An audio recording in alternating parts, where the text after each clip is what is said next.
the big island of St. Croix. I love coming to St. Croix, and it's a different vibe, it's a different energy on, yes, yes. It's a different vibe and energy on St. Croix. So I'm a proud Virgin Islander, but I'm from St. Thomas, you know, but it's okay. I know when I'm over here, I feel like I'm a Crujan, you know, because this are so, right? That's how we go. I'm still learning the Crujan lingo. It's been some years, but I'm trying. So I hope that you all are ready for what's going to happen today. Now, last week, Friday, on the smaller island of St. Thomas, we had what I would call a very powerful and special experience. And you're really in for a treat, and that's the word you're gonna hear me use throughout the day, because we truly have a one-of-a-kind event with the She Women's Empowerment Summit. Now, I consider this to be a movement because we're changing lives. If you were on St. Thomas, you would have felt it in your bones. And our goal is that today, you receive that same experience. So what we're gonna do, I'm going to go over just a few ground rules. And I would say rules, but just some things that we need to just abide by so that we can have a successful event. So my name is Shayla Solomon, and it is indeed my honor to serve as your Mistress of Ceremonies today. I had the great pleasure to serve as the MC on St. Thomas, and like I said, today, they couldn't stop me from coming over, okay? I was like, I wanted to be here. Now, you should be familiar. Did anyone watch the St. Thomas event? Just by show, yes? Okay, so you know when I say Queens, what's supposed to happen? Okay, this side got me covered. Okay, thank you for the support, this side. So, we're gonna have a call and response. So whenever I say the word Queens, your response is, that's who we are, okay? So let's just practice. Practice makes perfect. Queens? That's who we are. A few people on this side didn't say it. I ain't gonna point to them, right? But a few people on this side. So one more time from your gut. Queens? That's who we are. Yes. Now, you know this room is a little bit smaller, so I feel the love and I feel the energy. So what you're gonna do is just, you don't have to turn too far. Just lean over a little bit to the person next to you and say that you look forward to being in their presence today.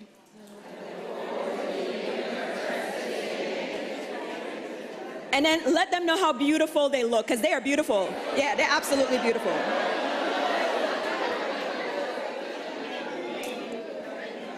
So Queens, you are indeed present and accounted for. And we have lots of individuals who are going to be able to enjoy today's event on the live stream.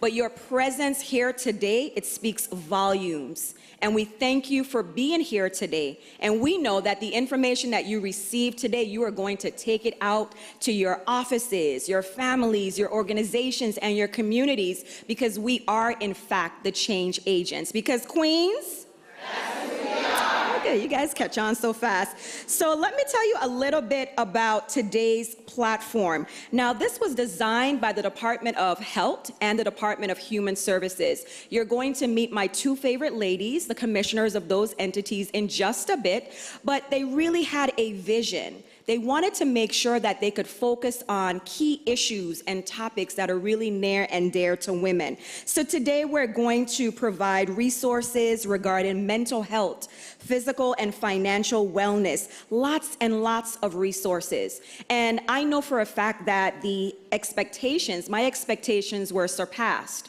in St. Thomas. And I know by looking at the lineup of presenters and guest speakers that we have today, listen, especially this first group, I got goosebumps, okay? So please, just a few things, and we're gonna start with the very first, very important rule.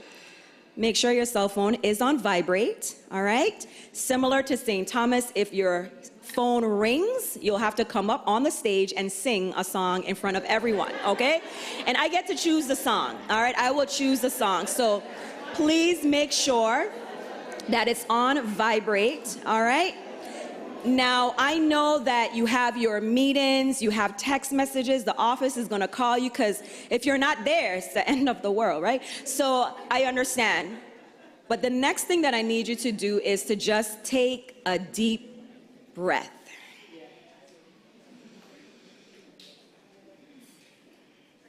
and really clear your mind and prepare yourselves for what's going to happen today. The worry, the stress, the doubt, the negativity, all of that energy, let it leave your body right now so that you can actually prepare for the wisdom, the knowledge, and the information that you're going to receive. And then the last thing I need you to do, and we're going to do this throughout, so please don't get tired of it yet. One more time so that everyone on the bottom of the hill can hear us. Queens? That's who we are. Okay, fantastic. So what we're going to do, and before she gets ahead of me, because we have this like inside joke going, right? We are both members of the Divine Nine, so it's only fitting that I take a moment and recognize all members of the Divine Nine, and we're going to start, of course, with those lovely ladies of Alpha Kappa Alpha Sorority Incorporated. I did see some of my you better make some noise for us. Yes! I was like, they better not let me down. Fantastic. And then, of course, even though she looks so beautiful in her pink, right, the ladies of Delta Sigma Theta Sorority Incorporated. And of course, the ladies of Zeta Phi Beta Sorority Incorporated. Listen, we had one in St. Thomas too, and it felt like 20, okay? Felt like 20. And then of course, Sigma Gamma Rho.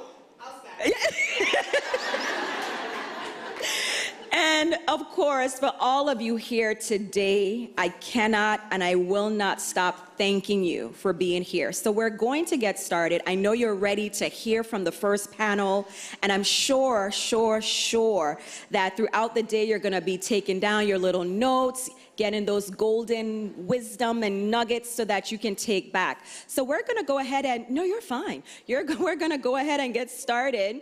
And I say this because I mean it.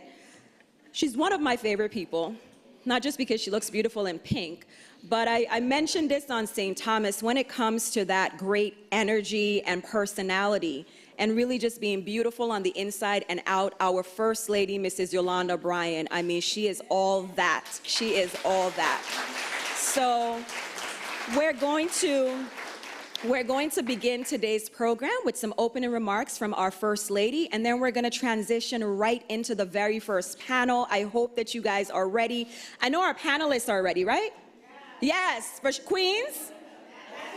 Okay, I gotta make sure the panelists are ready. And I know you guys are ready, but we gotta make sure they're ready. So without any further ado, please allow me to bring to the podium for opening remarks our First Lady of the U.S. Virgin Islands, Mrs. Yolanda Bryan.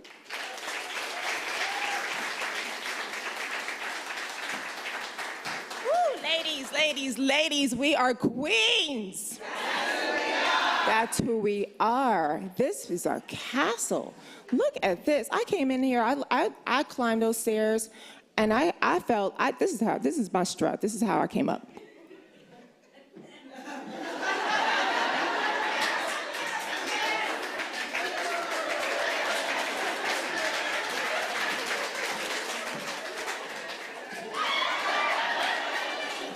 I said, oh my goodness, this is fabulous. You know, I've never been up here.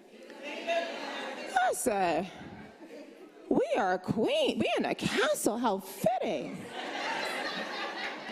Man, and y'all, listen, you guys are beautiful, each and every one of you, and I'm so glad that we finally have our conference.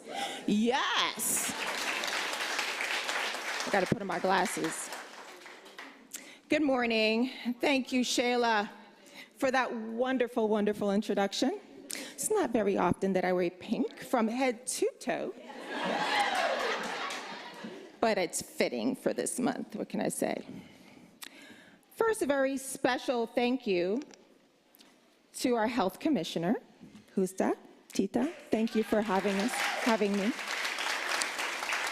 And our human services commissioner, Kimberly Kazi Gomez. And to all of those that had a part in organizing this amazing summit. Amazing. Oh, you guys haven't seen half of it. And I'd also like to recognize Assistant Commissioner Nicole Sims. Thank you, Health. Thank you so much. And representing the Division of Personnel, our Assistant Director, Florine Hassel. Thank you so much for being here and representing personnel. To all today's presenters, panelists, attendees, and online viewers, it is an honor and a privilege to be in the presence of so many remarkable, exceptional, phenomenal women for this She Empowerment Summit. Oh, before I go on, I must recognize Donna Christensen, our former Congresswoman. This woman she's known me since I was a baby, for real. Well, 6 years old, I wasn't here when I was a baby. As we prepare to spend the day in reflection and having deeper conversations about leadership, protecting our children, and securing our financial future, I'd like to take a moment to focus inward and to share my thoughts on what the acronym SHE means to me. Strength, healing, and equity. The first word, strength, our Kids Count data reveals that more than half of the territory's households are run by single mothers. Heart disease, stroke, cancer, and diabetes are among the most fatal diseases for women. Studies also show that in most cases, these diseases were manageable. They were manageable. Manageable. And ladies, let's keep it real. There remains a stigma on mental health in our community. So we know that many women suffer from things like, like anxiety, postpartum depression, menopause, that would be me, and mental illnesses in silence.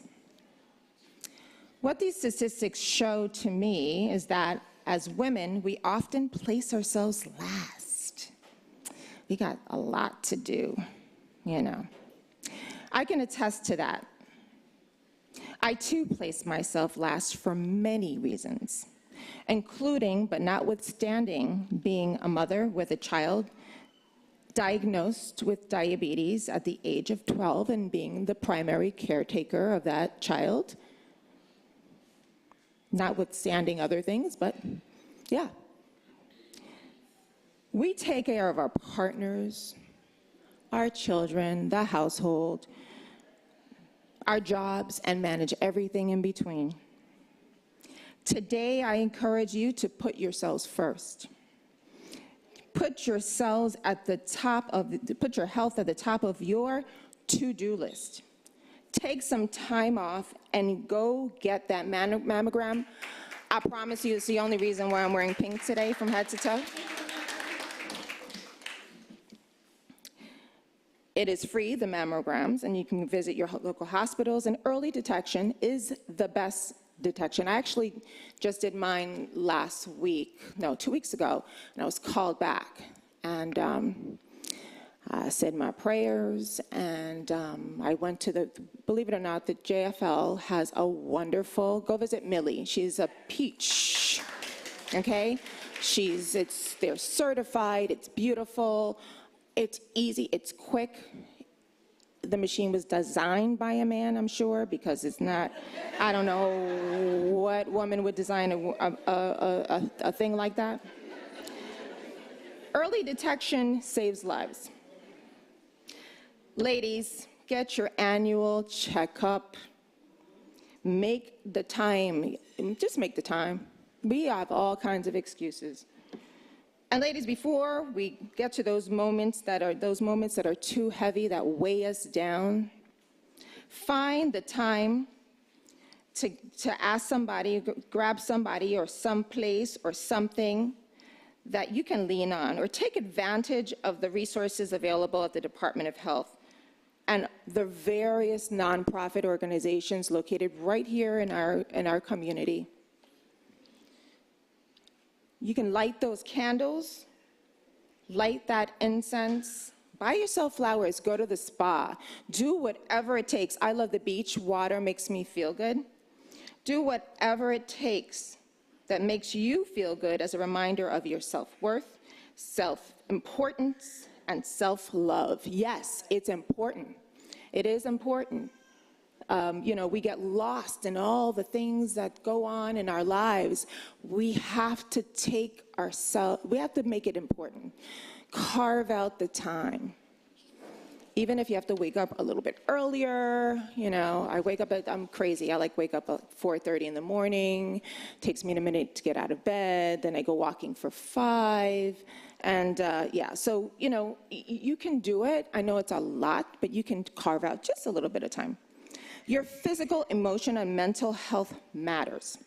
Take time to care for yourself so that you can be strong enough to nurture others. Now let's dive into healing. Although we have returned to normal, do you still feel the lingering effects of COVID? I know I do. It were 2 very long years. Oh my gosh. Do you remember what that was like? We couldn't shake hands or hug. We stood 6 feet apart. Mothers, grandmothers, and caretakers spent countless days at home with the children because school was not open. And they couldn't be open, right? This is a pandemic that we've never had. Ladies, we've managed COVID while working, and we did it. It was hard, but seamlessly. We got through all of that. Aren't we super women, dynamic women? We can do all. We are queens. Yes, we are. Pat yourselves on the back. You did that. But it took a toll. It really did. And the effects are weary. They manifest. They come back. They come back as other things. It's important to release. So how many of us took a moment to reset and recharge? How many? What'd you do? You did? Awesome. Yeah, we all need to reset. And we all need to recharge. And you don't have to feel guilty about that either. I remember, when I used to spend, when the kids were younger, and I couldn't do something, I couldn't take them here, I couldn't, I'm like the volleyball mom, I was like, the other one, and I felt guilty for not, they used to compare each other's notes with, well, she gets this and she gets that, and, it's like they're 5 years apart, and I was like, geez. Right? But I felt if I couldn't do something for one of them, even my husband, I felt that incredible weight of guilt. I don't know why. It's crazy. I don't know. I know, it's like ridiculous. But I don't know, you know what it is? It's inherent, it's genetic. It's like it's something that, your grandmother, you come down and you're supposed to do this, you're supposed to cook, and you're supposed to, to be a good wife, right? You gotta wash clothes, you gotta be catering. You gotta be catering. That's what we saw our grandmothers do. You don't gotta do that.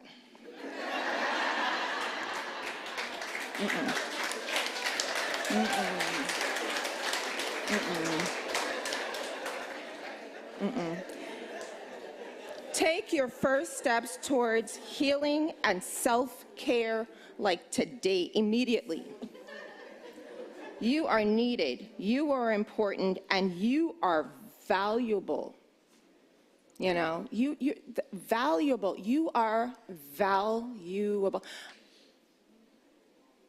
There's a lot of weight that is placed on us, and there might be childhood traumas that come into there's some sort of trigger that happens, and you're like, oh gosh, where is this coming from? He seems crazy. They call you crazy, something wrong with you, and blah blah blah. But the very things that happen later on in life may have happened when you were, younger, and you just simply, you chuck it off. You look in the mirror, you have to go down the what do you call it, the rabbit hole and all that. And it's okay. It's okay. But because once you put your finger on it, what are you able to do? You're able to change. You're able to change it. You're like, oh, okay, there you are. Bam. That's what it is. But getting back to valuable is, I think it's innate. We all want to feel valuable. We all want to feel important. We all want to feel like, yeah, you did a job well done, or, and so it may have been something that happened to you when you were a child that you didn't get the value that you could have received, right? Again, it could have passed down genetically, or it could have been inherent from, the way your grandmother was and your mother and so on and so forth. Whether you choose to be still, meditate, and I know meditated this morning. I passed on that meditation to my daughter Aaliyah, who was having a hissy fit. I was like, listen, you just need to go into the bathroom stall. Take this, breathe, and meditate or pray. So you can pray. I love going to the beach, being next to it. I don't have to even be in it, just being near it. It makes me feel good. You can read, exercise, or do whatever it takes to begin your personal journey towards personal healing. Start now, right? Everybody needs somebody to rely on. We need our sister friends to rely on, to be able to be an ear. 1, 2 people, you don't have to have an army, but one just to, and I know I'm the most annoying. You can ask Joanne. Don't ask her. But, and I see her in the audience, and I want to recognize her because she has been incredible in my healing journey. And I know Carla out right now. Where's she there? Keisha? I know I saw Keisha, Christian. Okay, well, she gone. Okay, well, she's fantastic. She is Wonder Woman. Now, as for equity, ladies, this is our time. We're stepping up into seats at the highest levels of government. Yes, we are. We're building businesses and impacting our community in positive ways. We're sitting in the halls of the Supreme Court of the United States. Is the first Hispanic Latina woman justice, Sonia Sotomayor, and our first Black woman justice, Ketanji Brown Jackson. Yes, absolutely. And let's not forget our very first Black Vice President of these United States of America. Look where we have come. Look how God is good. We are at the executive branch of government. Look at that. From Queen Mary, Queen Agnes, Queen Matilda, Congresswoman Donna Christensen, and Stacey Plaskett, to Virgin Islands native Dr. Marcella Nunez-Smith, who was appointed by President Biden to head his Health Equity Task Force. To Virgin Islands native Adrian Todman, who was appointed as the Deputy Secretary of HUD. And finally, to our own Aaliyah Boston, a powerhouse in women's college basketball. Ladies, we're doing things. We are doing things. Yes. So remember, put yourselves first, begin your personal journey towards healing and create opportunities, and advocate for yourselves. Remember, always remember, you are dynamic. You're amazing. We give birth to children. I mean, That, I mean, alone, you know, we just Wonder Woman. So own it. Own it. Own it. This is your time. Own it. Enjoy the summit. Thank you so much.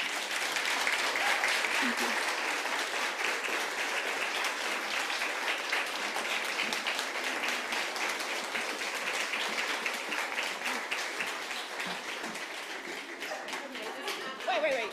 I need everybody to recognize Commissioner Kazi Gomez's shoes. No, you need to strut with them girls.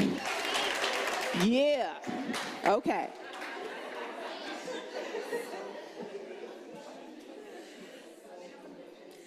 Like, without a doubt, we're gonna have like a fashion show outside. Like, I can just see us coming down the stairs. I mean, like, a fashion show on the castle. That's what we're gonna do. So, another round of applause, please, for our First Lady.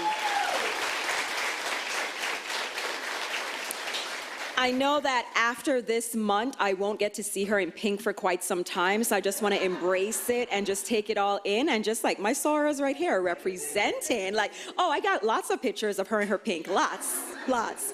So what we're gonna do right now, I mentioned earlier that we have this event as a result of literally two women who had a vision. And those are our Commissioner of the Department of Health, Justa Tita Encarnacion, and also our Commissioner of the Department of Human Services, Kimberly Kazi Gomez. But today, it's going to be Tita and Kim, right? We're going to go with Kim today? Yes. Okay, we're going to go with Tita and Kim today. But what we're going to do, we're going to rewind just a bit because, you know, of course, we have to always start things the right way. So our Commissioner of Health, Tita, is going to give us a warm prayer, and then we're going to have some opening remarks. We have a special presentation. That's a surprise. Don't tell the person who's getting it. So without any further ado, ladies, if you can join me.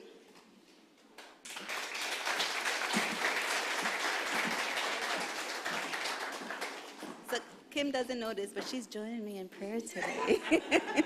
I can't wait.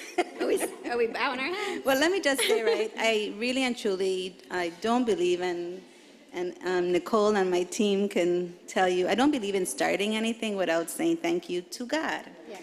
And so we are going to do that right now. And so basically, I want you all, raise your hands, because we are going to thank God, because He comes first. Yes. I'm actually feeling goosebumps just actually saying that. But it's so true, because He has brought us here, and He has given us the strength through health, healing, and He is going to provide us with equity. But you ask God for what you want. You have to be careful how you ask, but you ask God for what you want, and you will receive. So today we're asking Him for us to be mindful of who we are, to be grateful for what He has provided to us, to our families, to our children, to our loved ones, to our friends, and ask Him and tell Him how grateful we are to be who we are today. And I always want to remind us about our gift that we give to the community, because it's all about the community. So it's not about us, but it actually is about us, because if we were not here, the community, we couldn't get what we needed. So let's thank God for being here today. Amen. Amen. Well done. You're there with me. Give me that strength. I'm going to really start, and this is going to be really quick, because I really think that the First Lady gave an awesome welcome. And so there's not much more that can be said. But of course, in recognizing a former delegate, Donna Christensen, I just have to say that she's much more than former delegate to us in the Department of Health. She is, we call her our godmother. And that's the truth, because she's always there. She's a tremendous resource for us. But before I turn it over to Kim, I just want to thank my Department of Health staff, and I'm asking you to stand, or just raise your hand, because I know it's tight. Raise your hand. Thank you, God. Thank you, all of you, for coming, for being part of this, but really and truly for just simply being awesome, and for putting up with me. Janice, you know how that is. But really and truly, thank you all for being here. We actually have some individuals from the governor's office. Sana, Just recognize yourself, please. Thank you. If there's anyone else that I know that Ms. Charles is here as well. Claudia, there you go. So, Shanice. Oh, Shanice is here. Hey, sweetie pie. Really happy. That's a Sora as well, guys. Okay, so really and truly, Christine is here. Oh my gosh, really and truly. You see the energy? She changed. Just flowing, just flowing. So thank you all so much. And really and truly, it is, hi. Really and truly, this is a conference, a summit that is not just for us. And I said that last time because we had a little meet and greet. But it's actually by us. So you know how sometimes you have conferences and you bring so many people away from the mainland to come to give us words? We brought our own, right? That's what's special. And that's why Shayla said, that's why we felt what we felt in St. Thomas, because we weren't listening to people who didn't really know us. We were listening to people who were us. So I'm looking forward to the event today as well. Yeah. Good morning. Good morning. Warm greetings, Queens. Okay, just making sure y'all are remembering. It's really, truly a pleasure to be here this morning with all of you, and I know so many of you, and I have to give a shout out to my DHS staff, Human Services, please. All right, we serve relentlessly every day, 365 days a year. We never stop. We don't stop because it's our community that we serve, right? And as mothers, sisters, daughters, aunties, wives, girlfriends, whatever it takes for you to be the person that you are. So this morning, I have to do a little story. This morning, I woke up and I was so excited, but I was a little bit nervous, but I couldn't get it together. Like, I just couldn't get it together. I was like, I need a pep talk. So I called one of my friends. I was like, hey, she said, Kim, where are you? And I was like, I need a pep talk. And she was like, oh, what? And I was like, a pep talk. I need a pep talk. She goes, you know what? You get to be surrounded by people that love you and you love. So this is a day of celebration for the people in this room and those that couldn't be with us and those that are on visual. So this is our day to celebrate. You're gonna hear some wonderful things. The reason I'm wearing these shoes. Oh yes, front girls, front. These particular shoes, right?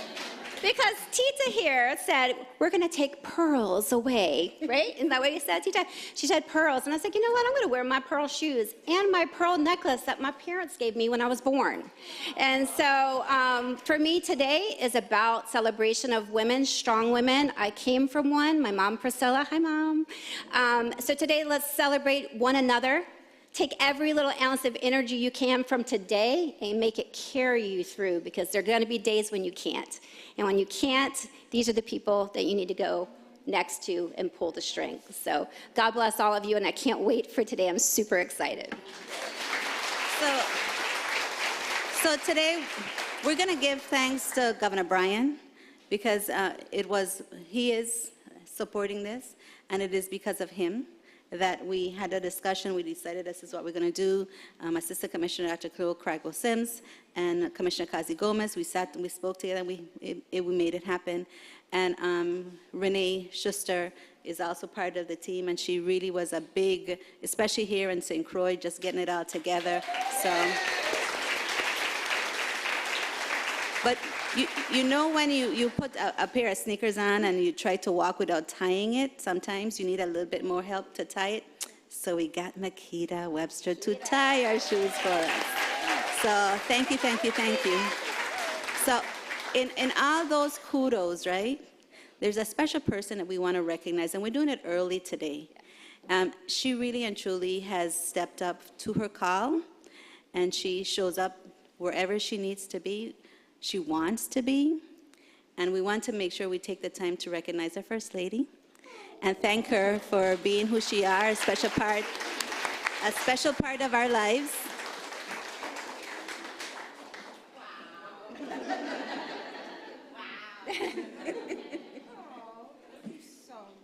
Thank you. I appreciate the both of you. I appreciate the both of you. And I love you. I love you. It's an honor to work side by side with you. You know, I can't say it enough. You guys are dynamic, so thank you. Thank you. Thank you. We're gonna hold this for you. Wait, let me check on this. Last snap, right? Last snap. Oh, let's take a picture with the three of us. Let's take a picture. You want to take a picture? Oh, you want to take a picture? Big surprise, big surprise. Wait, can I put this on the ground? Because it almost pulled me down. Taking a pause. Do you come in the middle? Sure. Protocol and all. Oh, jeez. Excuse us for a moment. See, this is what sisters do. They say, yeah, girl, you got me.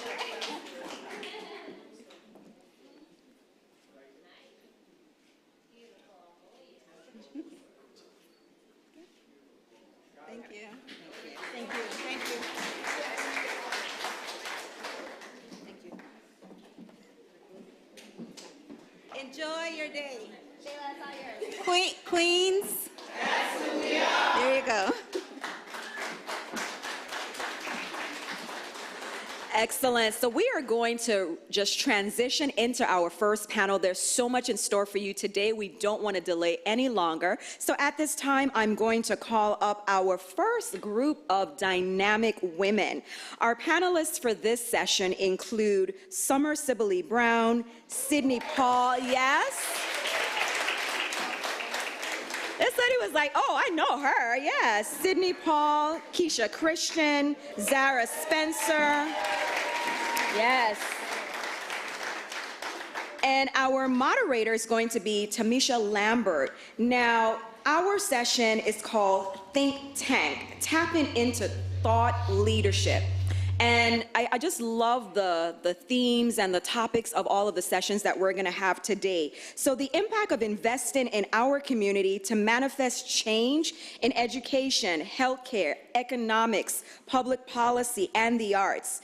So this very first conversation is designed to leverage innovation, resources, and allyship to create sustainable opportunities for development in our territory. So like I stated before at the beginning, all of the information that you're going to receive today, we are certainly asking that you take it with you when you leave and pass it on to someone else. Let's give these wonderful, phenomenal queens a big round of applause.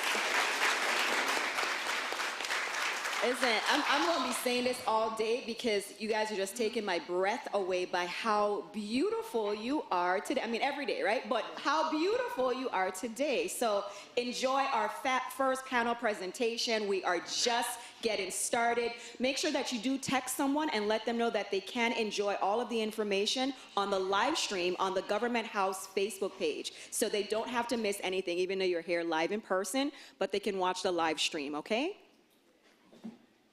Good morning, everyone, and welcome to our first panel, Think Tank. My name is Tamisha Lambert, and I am your moderator. I am a proud Virgin Islander, a graduate of the St. Croix Central High School.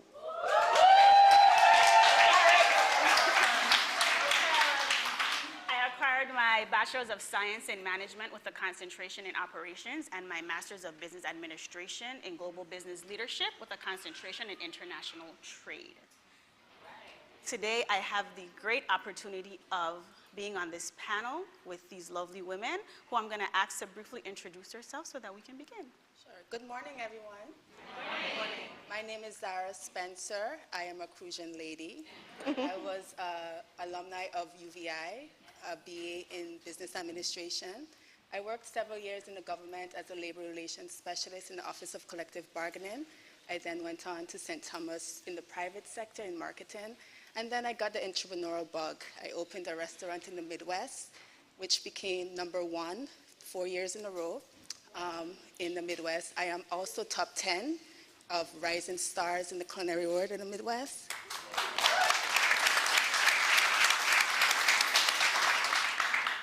And I'm also featured on PBS Food is Love.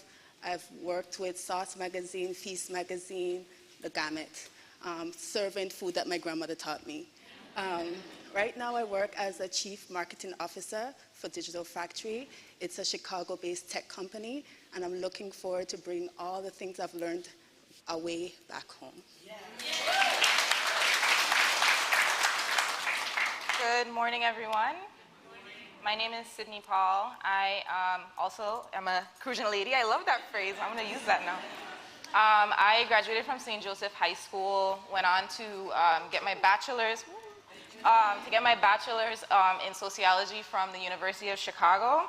Then went to get my master's in multi-platform journalism from the University of Maryland in College Park. Then went on to get a graduate certificate in documentary filmmaking and came back home in 2014 actually to do a documentary film project, and I am still here 8 years later. And I have no regrets. I have no regrets because I've learned so much since I've been home. I worked in the legislature for a little bit, and then currently I'm the Senior Manager for Business Intelligence and Marketing at the UVI Research and Technology Park. So I handle marketing for all of our many programs and try to help share our mission of bringing technology and innovation to St. Croix and empowering our people to use innovation. So. Awesome. Good morning, everyone. I am Summer Sidley Brown, and I'm the founder and executive director of Virgin Islands Good Food Coalition, which is a place-based nonprofit that focuses on food security, food sovereignty, and food sustainability. So these are the Crucian ladies, but most people know me as the food lady, right? That's the agriculture lady. And I like to think of myself as, I wouldn't normally categorize myself as kind of like self-made, self-educated, but I started at St. Mary's, I went to Good Shepherd, I went to St. Joseph, but I graduated at Carib. Proud Carib. Attended UVI, attended Walden, attended the University of Arizona, and then kind of had this thing for myself where I'm really a self-taught learner, right? And so drove into certificate programs. So I have a certificate in community food systems. I have a certificate in local food leadership.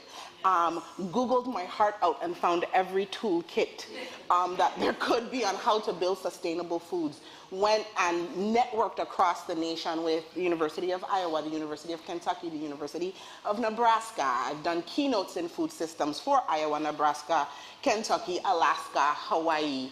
Right? And so I think what I represent on this panel is the other path, right? The other path to being a self-determined woman, which was equally necessary in the way we show up as queens.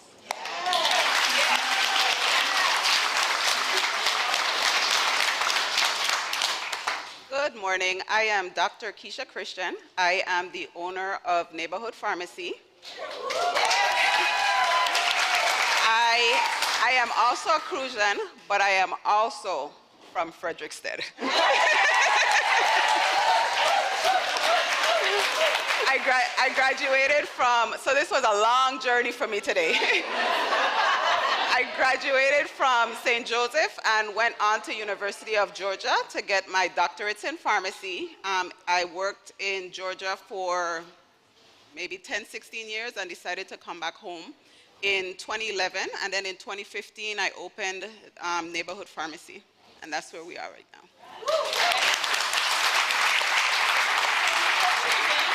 do want to apologize because you guys gave such an awesome introduction about yourselves, and I guess I gave you guys just the basics about who I am. And so for those of you that do not know me, like I said, my name is Tamisha Lambert. I am the Deputy Public Assistance Officer at the Virgin Islands Emergency Management Agency / Office of Disaster Recovery, where we manage the federal funds provided by FEMA to make the Virgin Islands more resilient. I am also a proud women's veteran who deployed in 2011 operating Enduring Freedom with the Virgin Islands National Guard. I do also manage with 5 other persons a development company, landscaping as well, called Triune Development right here in the Virgin Islands. Wow. Yes. They keep it secret. I'm more of a background person. Yes. So ladies, you guys have spoken about the awesome experiences and what you guys do on a day-to-day basis as far as being empowered women. So I guess I want to start off by asking, can you just give me a brief detail of your journey to get where you are and the challenges that you faced so far? Well, I would like to start. I think it's very important to acknowledge the fact that you have a unique opportunity living in the Virgin Islands. You're surrounded by community. And I wouldn't be where I am today without the people. I see so many people here who have given me a hand, given me a pep talk, wiped off the tears, got me to where I am today. So I think community is one of the things that is, we say it a lot, but really being interwoven into who you are as a lady is very important.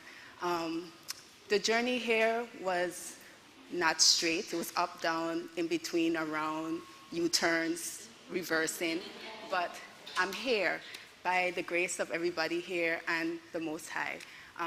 It's something that when you're looking at someone in a position of any place, it's important to acknowledge that if you do not understand your history or where you came from, you can't move forward.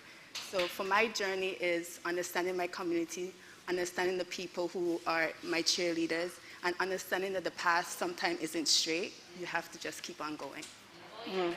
Can I jump in? Listening to you, what spoke to me is that I have so many women in my life. I have so many mothers, so many sisters, so many people who have just saw me and adopted me, whether it's to pass a good word, to even the encouragement, like I see you and I see what you're doing and I love it. And to your point, there's so many people who wiped my tears. There have been times, there's so many people who have invested. Personal investments like getting you through a day, right? And larger investments like connecting you to people who have resources and really being a steward, right? And an ambassador on my behalf to speak about what they see in me and why this other person, this other woman, this other human, this other business, this other agency should even, invest or try to work with me. So this journey has been one of, it's real character building because I fail every day, right? And I think a lot of times people see the successes, right? What we see about each other, what is present is the woman who shows up proud, queenly, tall, and we're talking about what she has achieved. But there's so much that we have endured because, listen, right now I am like, oh my gosh, your nonprofit is growing from being a project to like a staple and it needs institutionalization. And that jump is moving from having $400,000 to $500,000 to do this work territorially. And I'm like eating my nails and harassing Emanuela, like, can we do this?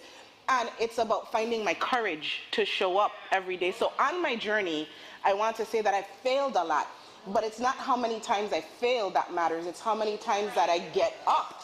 And I'm going to stop here. The thing that I want to note is I'm not always able to get up on my own. My best friend tells me all the time, Sibli, you by yourself. Women in this community tell me all the time, Deanna James, you're not by yourself. Maurice James, you're not by yourself, right? There's so many of you, like from childhood, I was never by myself, even when I feel like it.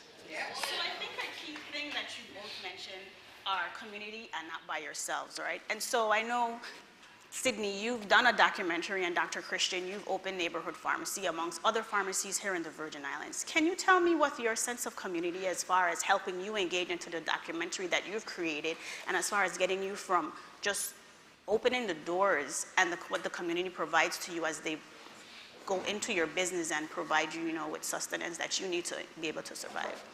For me, my community is everything.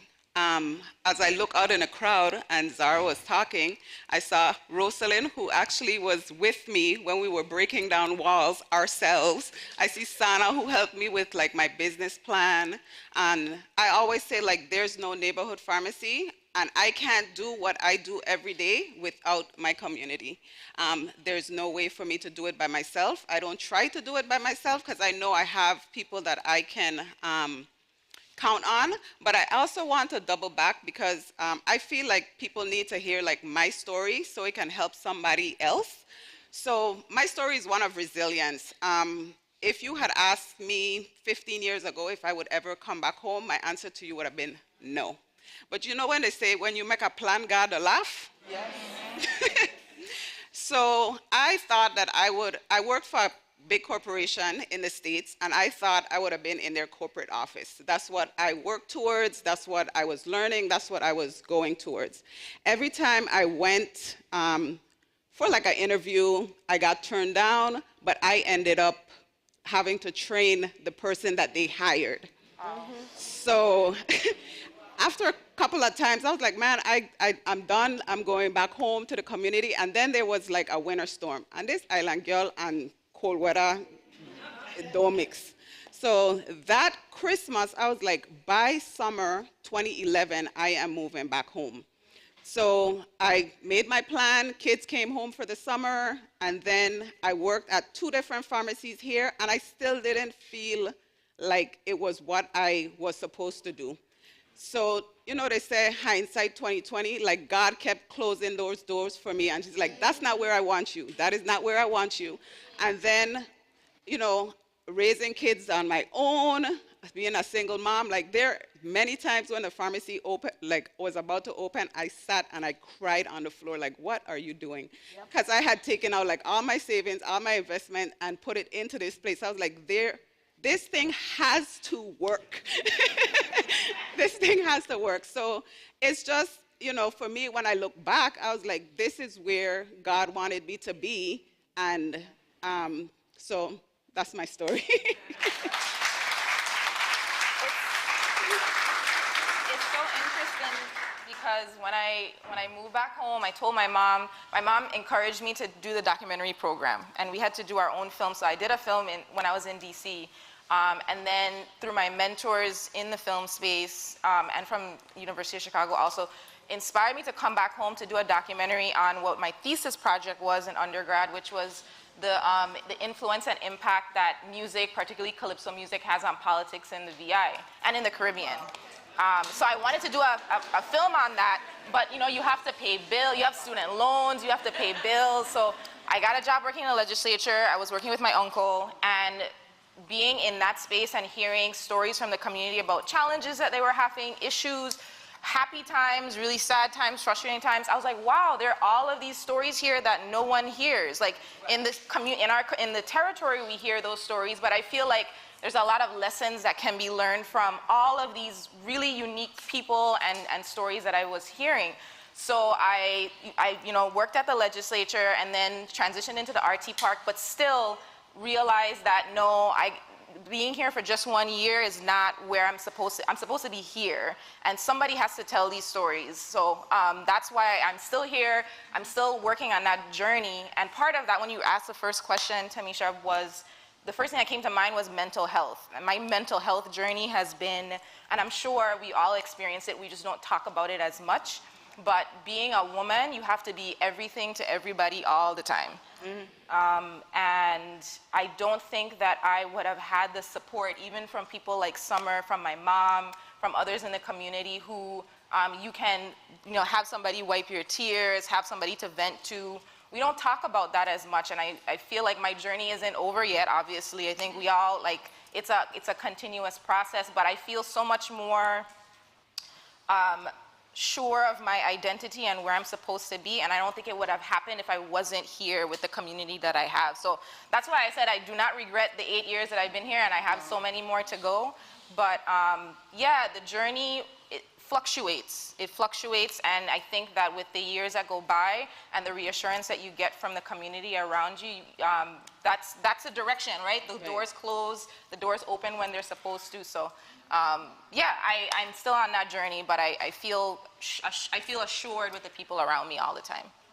I want to say sometimes for me it was saying unexpected yes. So the year that I found my destiny was the year of the 8% cut. I was a paraprofessional in Ricardo Richards. Colleen May Williams come into my classroom and say, Miss Sibley, I want you to take over the Ag Fair. I'll never forget the Ag Fair display that the kids put up. And when she walked out of the room, I was like, 8% cut? Who doing that? If the teacher them don't have to do it, I sure ain't doing it. But I didn't have the courage to tell her that to her face. You know, I'm a paraprofessional. Definitely wait till she left, and this was September, and I waited about 3 weeks before the fair, not even 2 weeks before the fair to go in Miss Williams' office humbly and be like, you know, Miss Williams, that project you asked me to do, we never really got to it. I don't think it's going to happen. Miss Williams ain't even blink, right? I'll never forget, she was signing something and she said, Miss Sibley, I believe in you. I was like, what? I run back to the classroom and I was like, children, we have an emergency, call parents now. Right?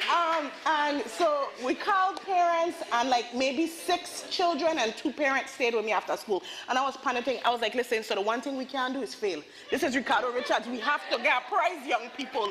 What? And the students found, the question was, what could youth really do in agriculture? And they found a farm to school program. And one of my students, and on the website it said, farm to school is all over the United States. And Denver Straker looked at me. He said, Miss Sibley, if farm to school all over the United States, how come we ain't here? We in the United States? And that question became the question. We participated in the fair. They won 3rd place. We had a pizza party. I felt like, yes, all the stars had aligned. And then the whole class was like, you know, Miss Sibley, the judges told us if we were to do this for real, we would be doing something good for our territory. And I look at him like, oh, Jesus. Because in my head, I was like, as an adult, we tell young people, you can do whatever you want. You know, we have, and it was is either you're going to be a hypocrite and you're going to deny these young people the opportunity to explore this, or you're going to find your integrity and really support your students. And I chose the latter. But what ended up happening is over the course of the year, I found myself more invested in the work than they were. They were coming to me to ask me for things. And they're like, you see, I sending that email to the farm to school people? Come on now, right? And so when I realized that was happening, I went to Miss Williams and I said, Miss Williams, I think this is going to be my last year.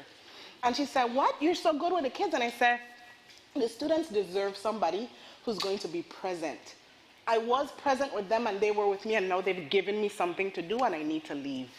And that was my last year, and I'm an only child, so I was like, Mommy, Daddy, I might not be able to afford my life, you guys, because I'm just gonna quit. And my parents at first was like, that don't make no sense. You don't step back. And I said, eventually one day my father said, if you really feel it, we have you. And I quit. 3 weeks later, Landmarks hired me, but I had time to really get into farm to school. And then I got a call from Carlota Louis, who said, tourism had put aside money for me to host an event. I was like, me? What? And we created the Food Learn event together. Remember, I came in the office, we named it together, and that was the first time we ended up in the news, and that happened for 3 years straight until the hurricanes. And it was, I said, yeah, I didn't know where this was going. I didn't know I would be the executive director of anything. I had no plan to do keynotes and serve on resilience boards and harass people about food. The delegate knows I harassed her all the time. But I said yes, and I said yes to my students. That I would say they gave me a gift that I didn't even know was in me or in my path. And then, but it was this really left field yes that I chose to say. So like my journey is like very unorthodox, and I would not give it up for, you know, we went from having $0 to 0 cents, and in less than 5 years, I'm proud to say that we have $600,000. That's not enough to do the work, but who does that? I went from begging friends to having 4 team members to partnering with the RT Park. I'm here on this stage, right? Because I said yes. That's right.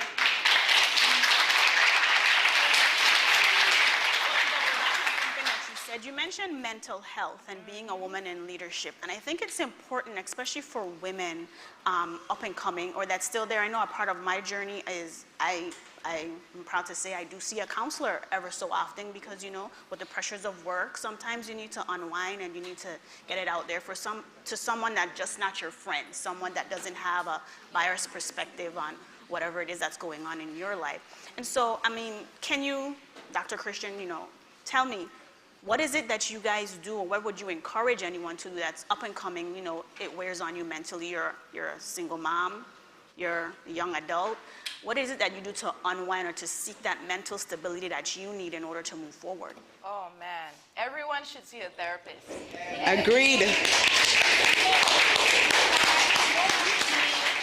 Sad, you don't have to be frustrated, you don't have to have like issue. If maybe you're seeing it, you just need to talk to somebody. It could be happy things that you want to talk about, but like you said, talking to somebody that's a little separated from you, I strongly encourage it. It took me so long. I was like a big advocate for mental health, and I only started seeing a therapist or a counselor was it last year or the year before?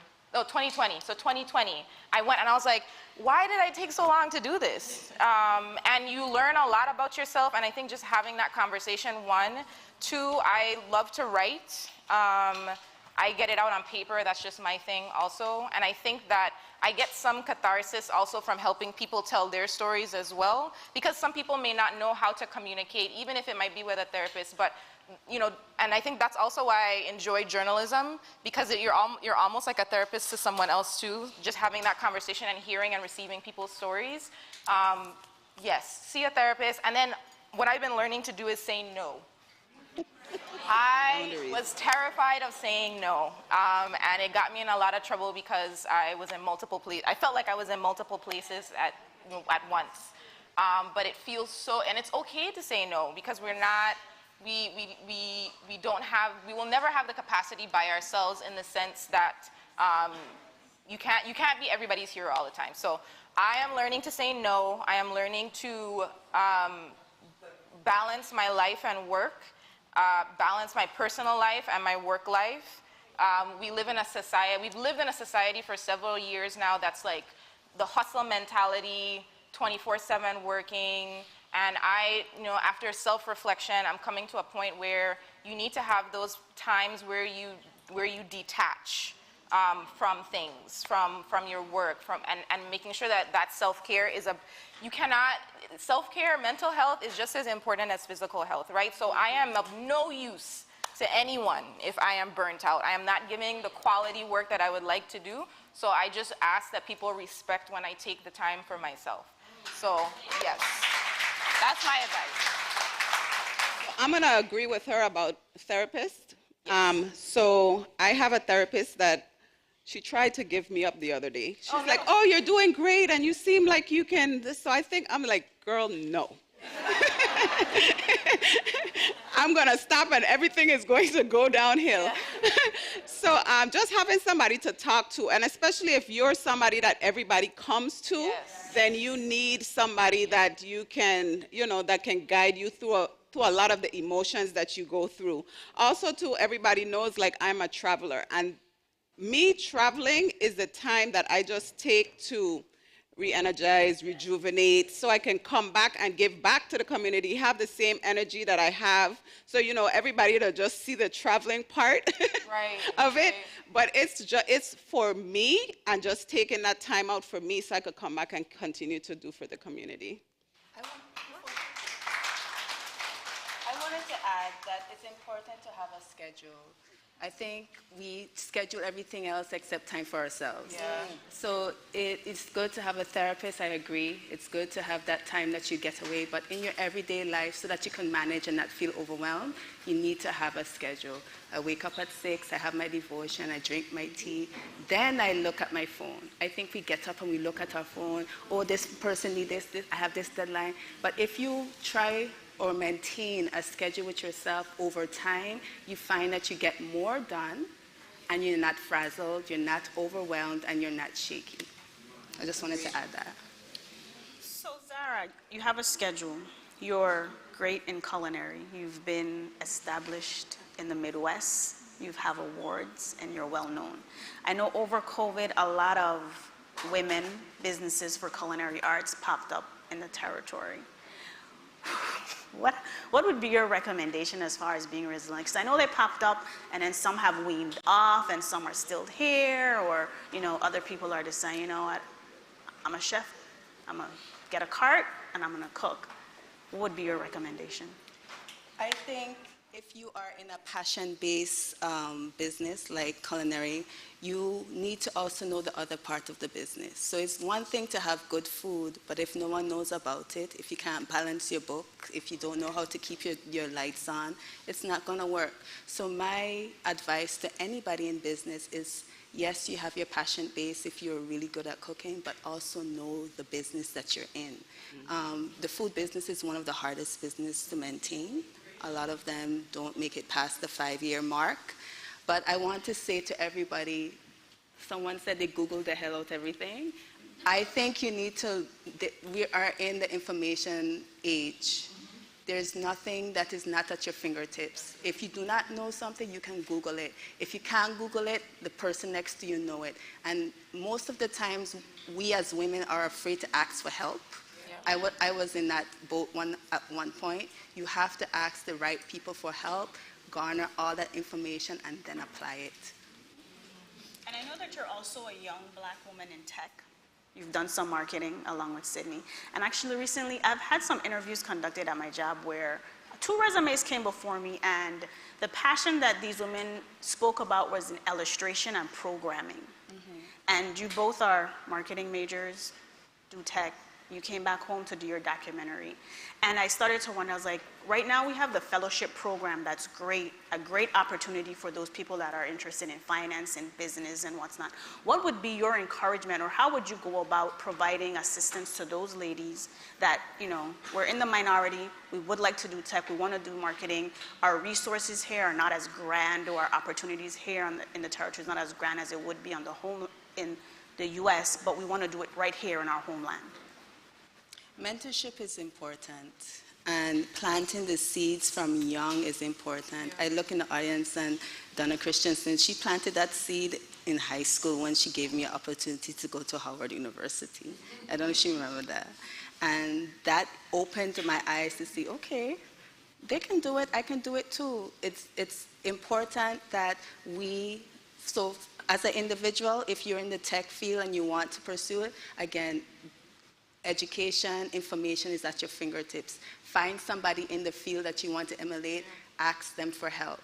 Be in the position where you're seen, because sometimes you say, oh, I want to do that, but I don't speak up, or you don't say anything. Put yourself in a line that you can allow you to propel yourself forward. And then when you're at a certain place, look back and plant a seed for somebody else so it's easier to move forward.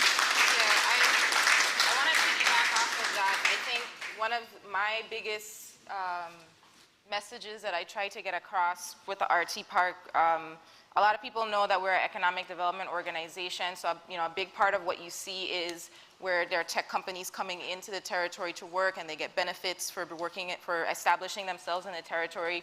But when I came on board, most of the team that I'm on, we came on board all at the same time in 2018, the end of 2018, 2019. We realized that there were all of these programs that the RT Park was not doing before that were community development, community engagement programming. So we have the Accelerator program that works with Virgin Islands tech startups and tech founders. We have our Virgin Islands STEM Talent Archive, which is a workforce development initiative to encourage young Virgin Islanders to work in STEM fields. And with those 2 programs in particular, I try to emphasize that we need to make sure that young Virgin Islanders are seeing people who work in the tech sector right now, who are Virgin Islanders who live, they live away, but making sure that that the youth here are seeing them, because like you said, if I don't see somebody as a VP in Microsoft or a VP at IBM, which we have people who are at high levels in some of the largest tech industries in the world, doing amazing things. If they don't see them, then they don't believe that that's something that's possible for them. So we've been doing a lot of work at the RT Park to make sure that those Virgin Islanders are visible to the ones that are home, number 1. And number 2, with technology now, and with the pandemic in particular, remote work has changed the landscape of the work environment, right? So we also are trying to encourage Virgin Islanders they can work at home. And there have been programs and initiatives that other Caribbean islands have done. Barbados is a really good example. During the pandemic, they had a work visa program to encourage people to work in Barbados, work on the beach, have your feet in the sand, and still be making 6 figures or above $80,000 or something like that, right? So you can do that here. And still work for companies in the States, but have yourself at home for that community that you want, right? With your parents, your village, things that I know a lot of Virgin Islanders want to move back home, but they don't feel that they can because maybe there's not not the infrastructure, but the quality of work or the quality of life they feel like they can sustain. They can definitely do that with remote work, and a lot of the tech industry, you're making, very, very good money. So it's that piece is important. Having young Virgin Islanders see people in those spaces, we're trying to do that work to make sure that they can see what's possible for them. So let's talk planting seeds. I wanted to add just one more thing, because I think you were thinking the same thing. There's important when a young person or anybody have an idea that you allow them to have it. Yeah. Don't stifle it, because several years ago, you would never think we could fly. You would never think there was a computer. You would never think that you have all this access with your cell phone. So when you have a young person or anybody that thinks big, furnish that. Give them the impetus and the environment to grow in that. Because you never know, they might be the next big tech person that you don't even know about yet, you know? So that's one thing. Just give them that environment. So let's talk planting seeds. I know growing up, I remember my first experience in high school with Moot Court. I have Maurice James, who is here, who was awesome. Her and Lisa Moorhead. They were the most awesome mentors we had at our time for that competition, and it drove my passion and wanted to go into law. Unfortunately, I fell in love with operations when I got to college, so I didn't pursue a law degree. However, they allowed us, and they taught us, and they gave us that opportunity to, you know, compete and to guide us along the way. And I think we did pretty well, didn't we? We came in second place, so we did pretty well. I'm looking over because Marquita was on my team with me. And so what seeds are you guys currently planting right now within the community to help encourage women to, whether it is to do something different than what you're doing, or encouraging them, you know, so we can have more pharmacists, where more mentorship program for healthy food, tech, marketing. What are you doing right now? I can go. So we partner with Complex. So we have the student where they come, so they're either they want to either do pharmacy or they want to do like office stuff. We were actually able to hire 2 of them so far. So they are working with us. We also do like the pop-ups, because I really believe in same thing like Zara was saying, pulling people. So we do like pop-ups at the pharmacy for small local businesses, female or not, where they come in front of the pharmacy. We don't charge them anything, and they show their products, and they can sell it for the day that they're there. Also, a couple months ago, I won the Cardinal Health Leadership Community Award. So with that, I got $10,000 that I can give to Something Pharmacy. So I decided to give it to the University of Georgia, and I added $15,000 to that. So starting next year, they'll have a Dr. Keisha Christian Scholarship Foundation. So, I mean, just things like that. I have a friend that's in the audience that her daughter wanted to do marine biology. So she called me, she was like, we don't want her to do that. I was like, send her to the pharmacy. So now she's actually in her first year of pharmacy school. So I'm like waiting, like I am going to retire in 4 years when she's done. So I mean, just helping people, like I always tell people, like my doors are open. If you know somebody that wants to do pharmacy and they want to talk to me, I have a student that comes every December and she works with us, you know, just because pharmacy has, you can work anywhere. You can work for the DEA in pharmacy, you can work in hospital. So I can give you that retail experience and that entrepreneurship experience to see what you want to do in the healthcare field. So in the food system world, right, and in agriculture, I'm not planting seeds yet. I'm preparing the ground, right, because the ground has to be ripe so that when we plant the seeds, there's the best chance for those seeds to thrive. And as we reclaim our agricultural space, and as we reclaim our food production, that's where I am. I am in the talk, plow, create inroads, get support. And I'm proud to say, though, that in that plant, in that harrowing and caring and prepping of land, my whole team is women, right? We have no men. We are. And in food system work, it is women and young women of color, right? So I see young women in our community who I'm inviting to be like, do you want to volunteer? Do you want to be part of the team? Do you want to be part of the prepping?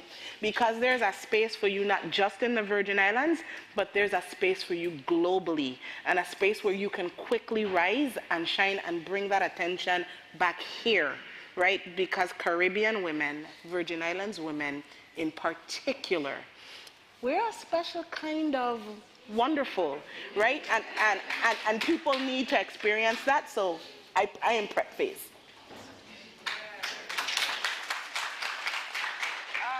I mean, the people that come to mind for me, there's some younger people who work with me at the RT Park, and then there's like my goddaughter. And the first thing that comes to mind is that I don't tell them no. And I think, Zara, you mentioned, like, if they have an idea, if they have something that they seem like they're passionate about, maybe they're not sure yet, I help them explore it. I ask them questions to see how I can help them realize whatever it is in the capacity that I can. And it's because I know that I have mentors in my life, and I want to be around people who are not making me feel hesitant to speak up about something or explore something or be interested in something. So for now, because I'm still very young, I'm not that young. Because people think that I'm like 12, and I'm not.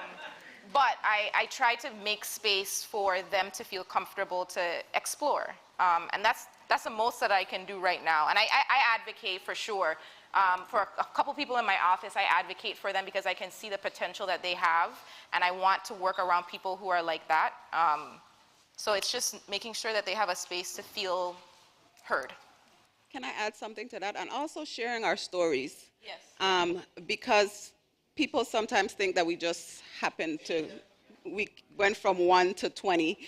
So just sharing our stories of resilience can help somebody else, that may be going through that, or think that they can't do what we're doing.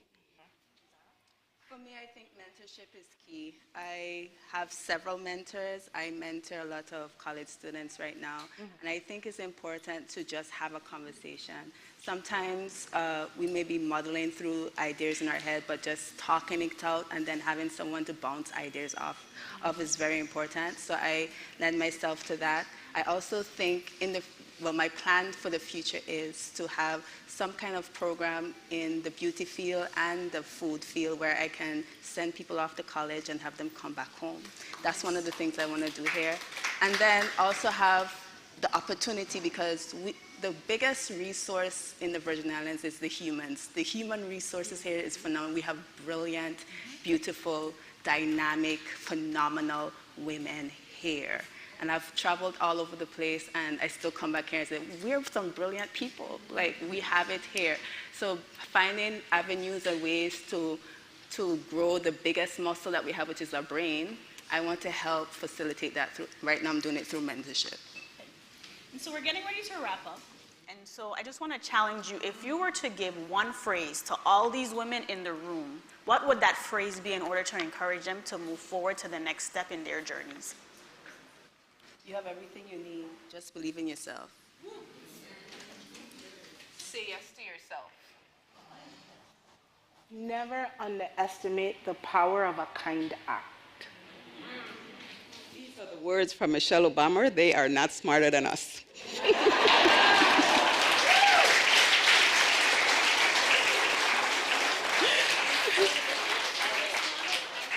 For sitting on this panel, the think tank here at the She Women's Empowerment Summit, and we definitely appreciate all that you've shared. Thank you.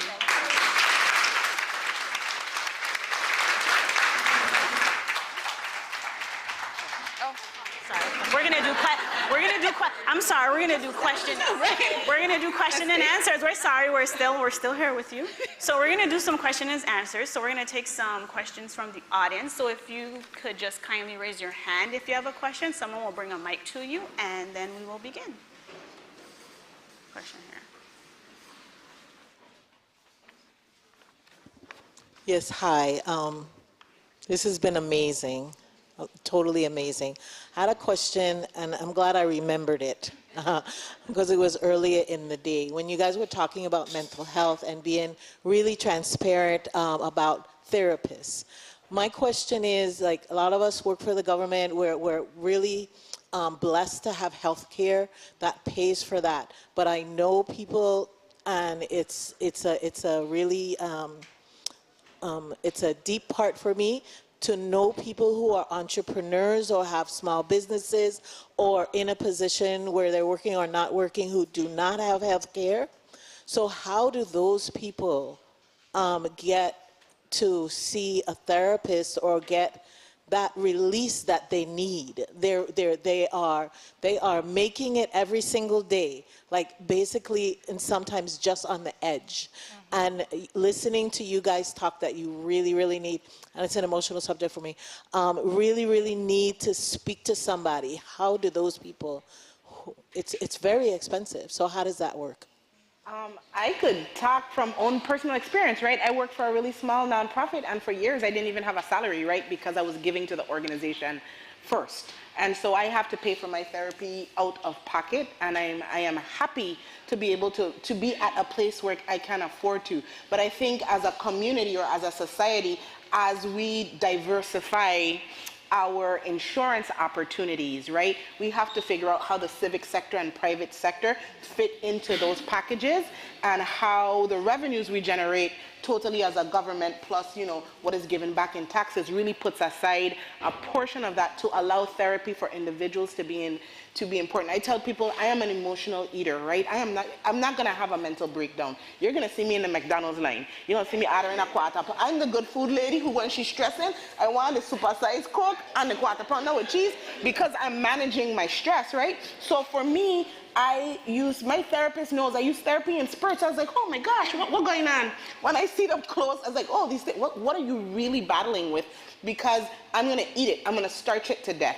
And like that therapy actually helps me. So I was like, okay, this is something in your budgeting, that financial piece. You have to think about how you're putting aside that money because you need to see your therapist at least twice a month. That is a sacred space.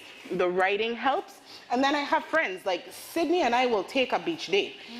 Emmanuela and I will take a beach day. And so there's also women who I have really intimate relationships with. Marquita is one of them, that I can actually bring my authentic truth and not feel judged. And that's important because sometimes as women, I don't feel like we feel protected among each other, right? We feel like I want to be close to you, but I can't trust that I can be close to you. And that in itself is a stressor. I am very blessed. And I know it. I am very blessed, whether it's because my mom keeps me prayed up. I pray myself up. I have been given great women that I could be my real authentic self, quarter pounder with cheese and all. And Emmanuela's like, you need that, like you need a hole in your head. And I'm like, what are we doing right now? Because I'm in the middle of something. And she's like, okay, right, to be there for each other. So I think that is also something as women that we're working on, is how do we remove those barriers and find our tribe amongst the whole tribe, so you really have that authentic space to release and feel safe and not judged.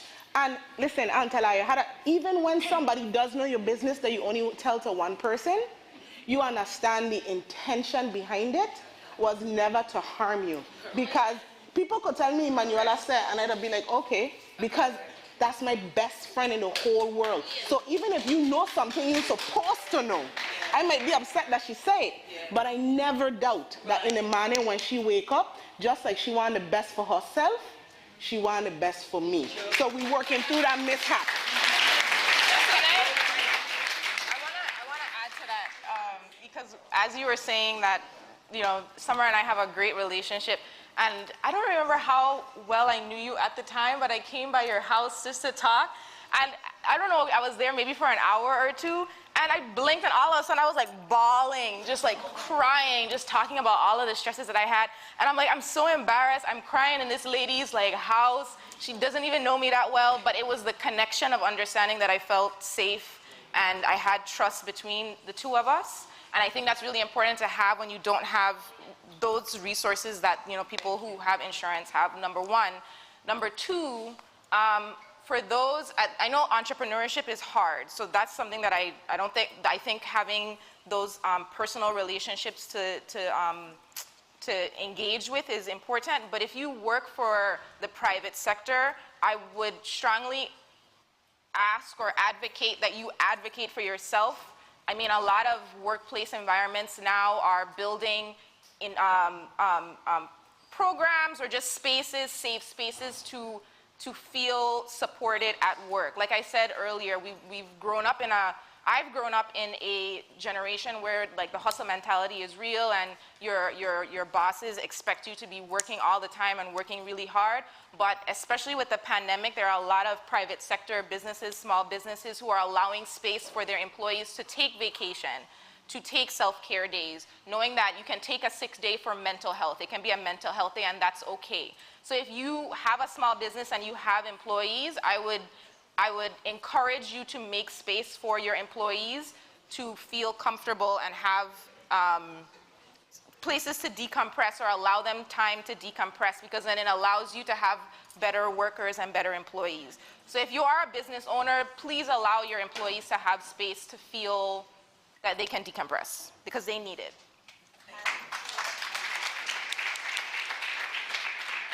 To piggyback off of what was already said, if your entrepreneurship isn't hard, it's savage, okay? It's very difficult. But if you have 4 or 5 business owners, you can create a group and then you can apply for insurance together and it will be cheaper. So if you get a few people, maybe 10 or so, and then you can apply for insurance and the deductible will be a lot cheaper, and then you could create your own network and get it done. So that's an option too. And I can help you, talk you through that because I've done it in the Midwest. Okay. All right, so this time for real. Thank you, ladies, for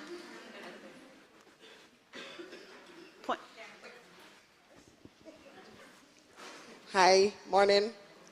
I can't believe I'm going to do this because I am a psychologist myself, but I do have some free platforms. Thank you. How do I buy suits? Okay, so just for anyone like in the room, 7 Cups is a free online platform for therapy, as well as Blah Therapy. It's also a free online platform, and eTherapy Pro. And how those are designed is one of them is peer therapy.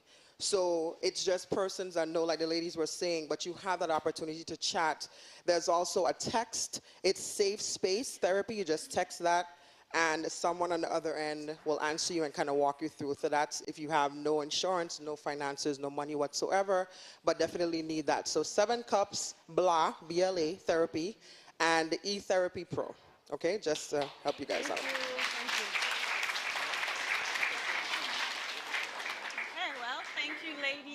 Once again for joining us today, and we definitely appreciate your presence here.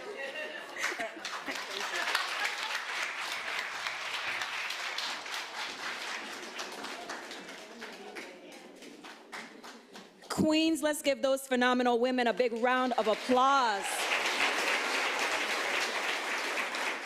So I hope you know that we are just getting started. That was just the first panel. That was just, okay? That was just the first panel. So can you imagine what else is in store? So just a few things, and I gave this task to the St. Thomas group. I'm gonna make sure I do the same. Make sure before you leave today, there are at least 5 women whose telephone number or email address that you gather today, okay? Save them in your phone. If you have your business cards, share your business cards today. Let's work on creating our sister circle. So I teach as well, and I tell my students, you know, every time I hear the saying, no new friends, I cringe, because we cannot stay within the same circles. It's about growth. It's so important that, Kamish, you wanna, come, Kamish, you don't have to, Kamish, you just get, stand next to me. It's about making sure that we can network, that we can grow, that we can be our sister's keeper. All right?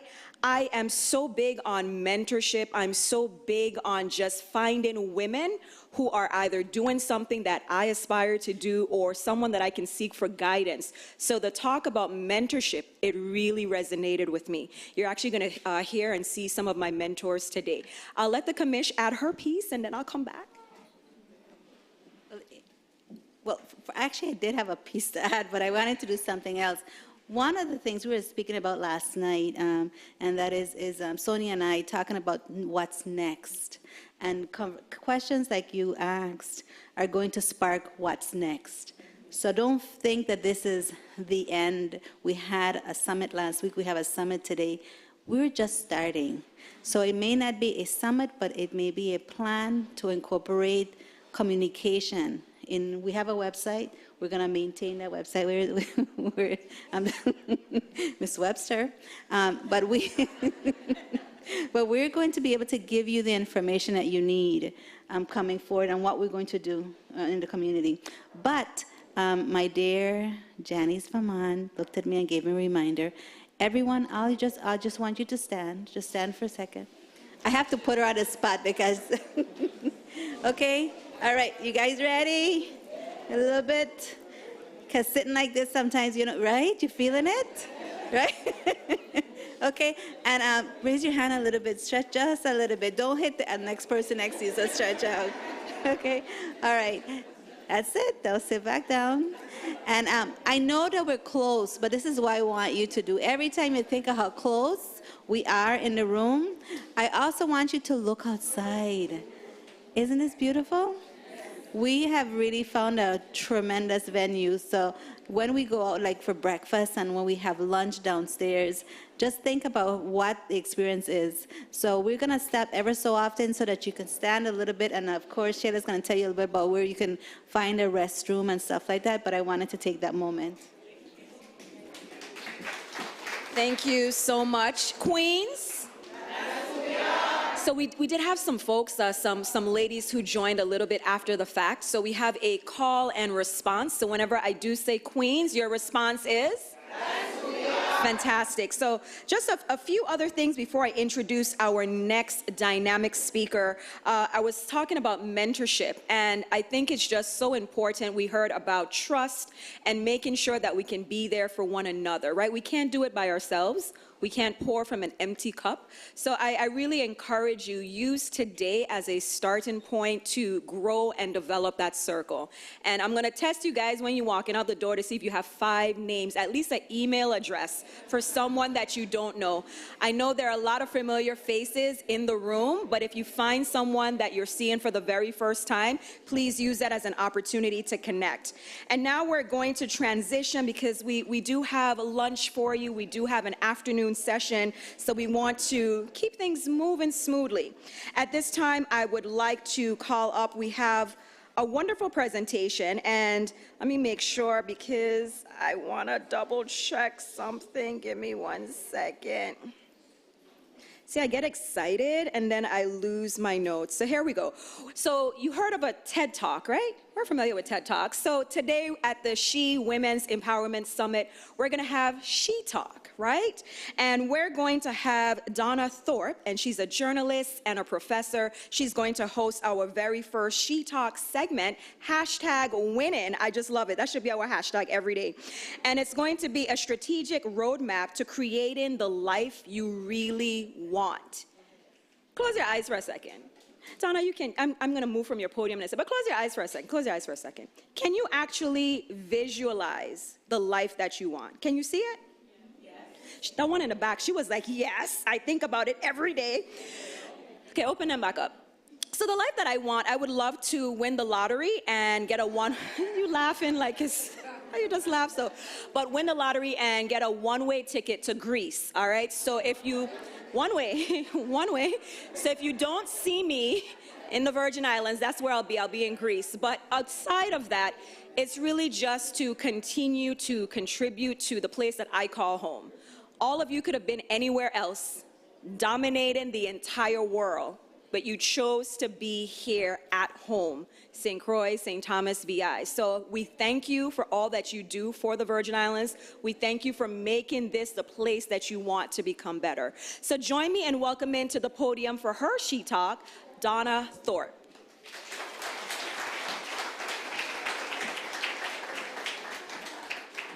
Good morning, good morning. First, I'd like to say thank you for having me here.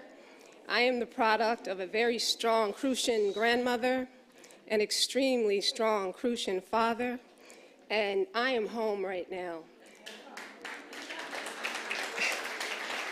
My sister here, I met last night. I told her that, I'm from New Jersey, and she said she's one of us. She looks like us. And I feel like that. And I'm just so grateful to be here, giving honor to my God for having me here today. We're going to talk today about creating the life you want. Now, that's a very broad topic. When you think about it, you probably say to yourself, is that possible? So I thought about creating a framework that's really simple, right? Sometimes we just need the steps in how to get the things that we want. So first of all, just a little bit about myself, but it's not about me, it's about you. I work at ABC News, Disney, in New York. I work for one of the most watched programs on television, and I'm grateful to say that it took tremendous grit and tremendous visualization to get there and stay there. Being a black woman in network television is not an easy feat. Staying in network television is an even more difficult feat. But through the power of my strong belief in myself and the things that my parents put in me, when I was faced with those difficult situations, I just kept in my mind, never let them see you sweat. So I remember many days sitting in an edit room with some of the biggest names in television and saying to myself, I could have been nervous inside. But inside I said to myself, never let them see you sweat. And that ended up being a 25-year career at ABC News.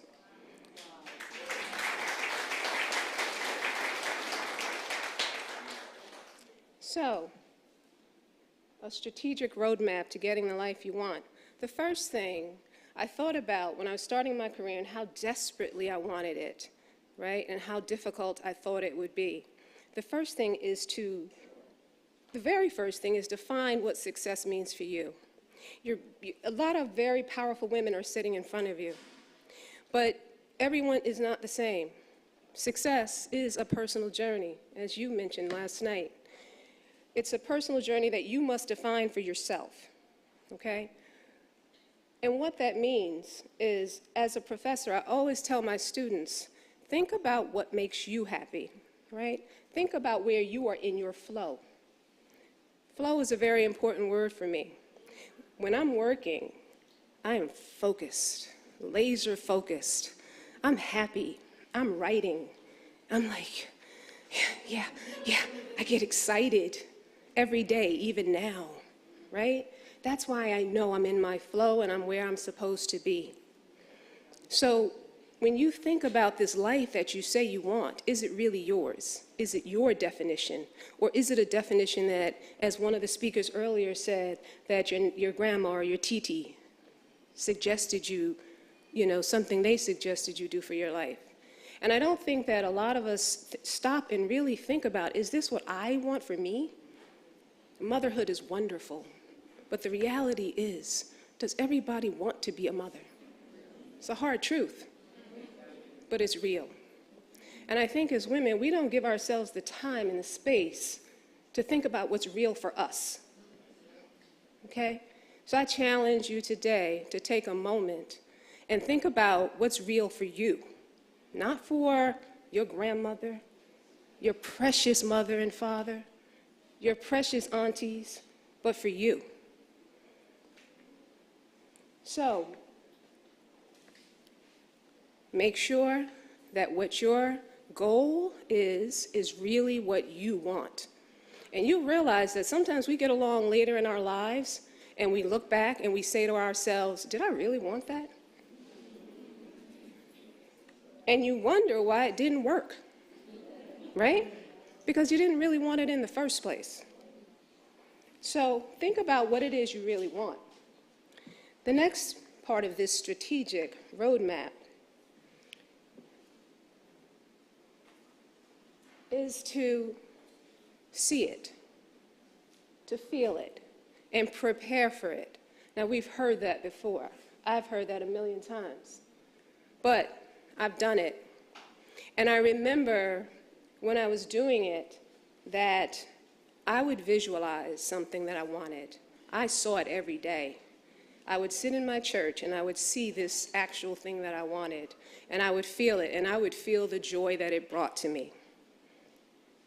Feeling the joy means that you already know it's there, right? Because you can feel the feeling that it gives you, right? That's diving deep. That's diving real deep. So visualize it, yes. See it, yes. But feel it. Really, really feel it. Not just words, action. Not just words. I don't believe in just words. I believe in taking action, right? Education, I've heard, is not just about knowledge, it's about action, okay? So the next thing in our strategic framework is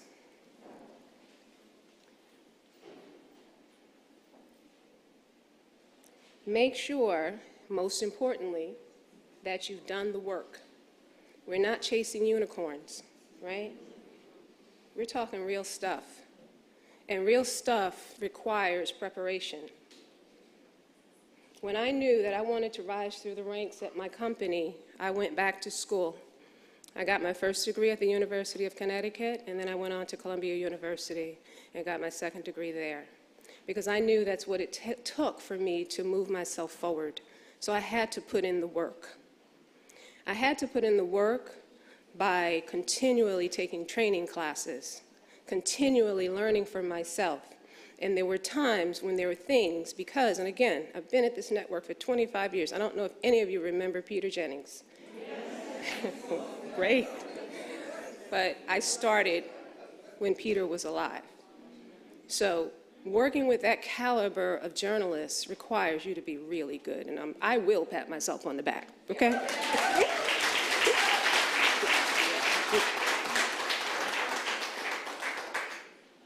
So, as I looked around me and I saw the caliber of professionals that I was working with, I knew I needed to elevate myself.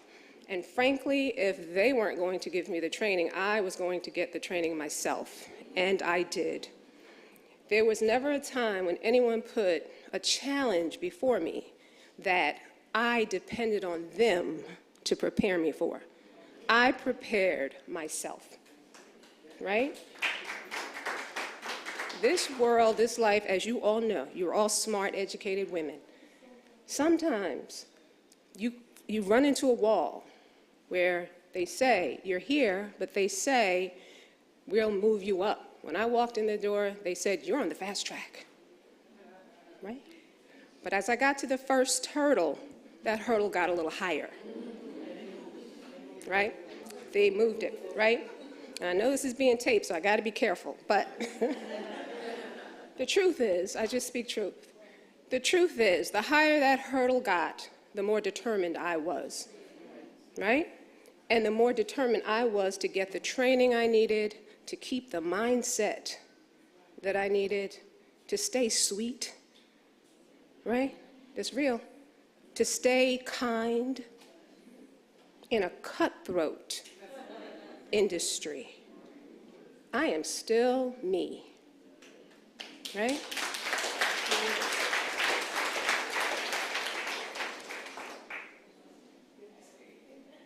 So make sure you've done the work that'll get you to your dream. The next part of this strategic roadmap is don't let your age, whether young, my assistant made a little mistake on there, but whether young or more seasoned, and I don't say old, I say more seasoned, right? Food tastes better when it has more seasoning. Renee Schuster makes the best pot of rice, okay? She puts seasoning in that rice that I've never tasted before, okay? I just had to add that in there. But again, we're not chasing unicorns. Your age, whether young or old, doesn't matter, right? Sometimes we feel like, we've gotten past 40, we've gotten past 50, and we lose our oomph, right? But part of my life is about reinvention. I started out as hosting a television show on cable in New York and New Jersey for food. Then I went on to corporate marketing. Then I got back into television, miraculously. That is not something that really happens often, but I was lucky enough to do it. I reinvented myself over and over again, right, as the years went on. I can't stress enough, as we age, don't give up the fight. Don't give up the fight, because the younger sisters need that seasoning. They need that support. They need that evidence, right? That they can make it as well. So they need you. They need your input. And even when that hurdle is a little higher, and they say that ageism is a thing, even when that hurdle is a little higher, don't believe it, right? Go around it. Don't let your age, whether young or old, stop you from realizing the life that you want. My aunts who are in their 80s are the most active, engaged with their communities, inquisitive women I've ever met. Twice a year, I go on retreat with Riverside Church in New York, and those women are in their 90s, some of them. It is the most beautiful, inspiring experience. I missed it during the pandemic, and I haven't seen most of them for about 3 years now. But being around them and hearing their experiences gives me so much strength, right? And I take that strength from them and I say, this is how I want to be.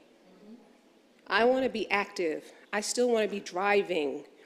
I take that strength from my strong Crucian father, who at 97 was still running up and down the street. He was in hospice, and I was chasing him up and down the street because he wanted to go to the doctor in New York. He could barely walk. But nope, I'm going. And I sat in my car. I watched him walk down to the bus stop because my brother had taken his car away.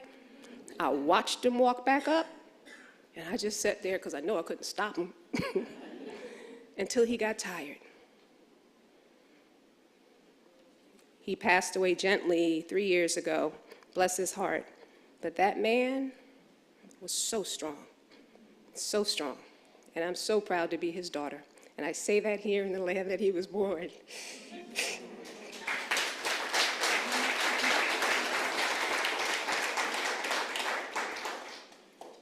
Sorry, I said I wasn't gonna cry. Okay, so. I was wondering if you had that strength. Okay. Oh, yeah. Oh, yeah. So, the final part of this roadmap is don't be afraid of the joy when it comes. So many of us are afraid of joy, right? We're afraid of being happy. And you really think about it, we're afraid of getting the things that we say we want. Sometimes there are things, and I think about it, and I'm really good at manifesting. But when I don't manifest, I wonder, am I afraid of it? Am I afraid of having that last piece, right? Am I afraid of that much joy?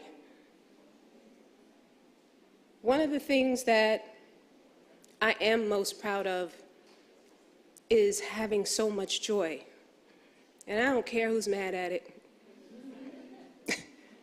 I don't care, because there's a lot of people who don't know what joy is.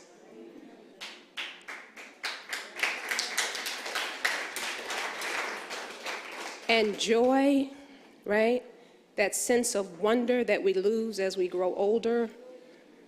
And that sense of wonder, that childishness in us that has been knocked out of us because of all of our responsibilities and commitments and things that we have to do, as we've all spoken about up here.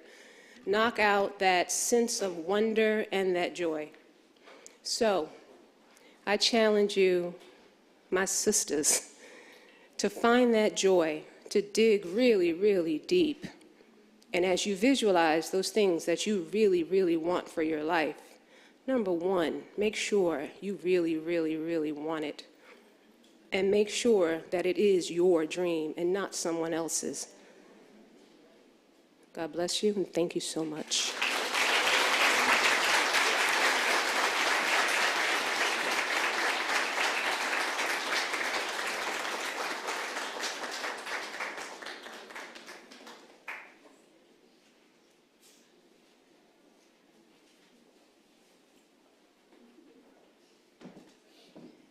Queens?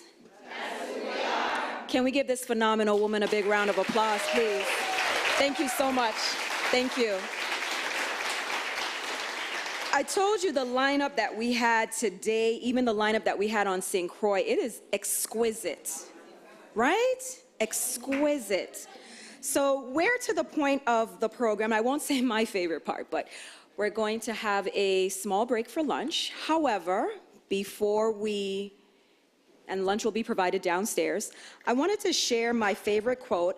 Anytime I have a microphone, anytime I have an opportunity to share this, I always do, so please indulge me. So my favorite quote is by Marianne Williamson, and it's called Our Deepest Fear. Our deepest fear is not that we are inadequate. Our deepest fear is that we are powerful beyond measure. It is our light, not our darkness, that most frightens us. We ask ourselves, who am I to be brilliant, gorgeous, talented, fabulous? Who are you not to be? You are a child of God. Your playing small does not serve the world.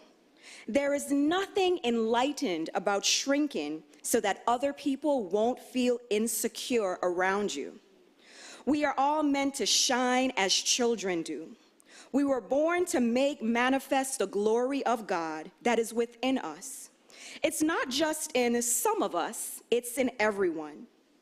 And as we let our own light shine, we unconsciously give other people permission to do the same. As we are liberated from our own fear, our presence automatically liberates others. Queens? That's who we are. We are now going to have lunch. We're going to feed you so you can be nourished and fueled for the afternoon session. Just to let you know, we have restrooms outside, restroom inside as well as you turn the corner. But we are going to head downstairs and continue to enjoy the beauty of the castle, because Queen's supposed to be in a castle, right? Of course. So we're going to grab a bite and we will be back up. Please don't take too long, right? I'm going to double check the time and I'll make an announcement downstairs, but you can go right ahead and make your way to lunch and we will resume shortly. Thank you.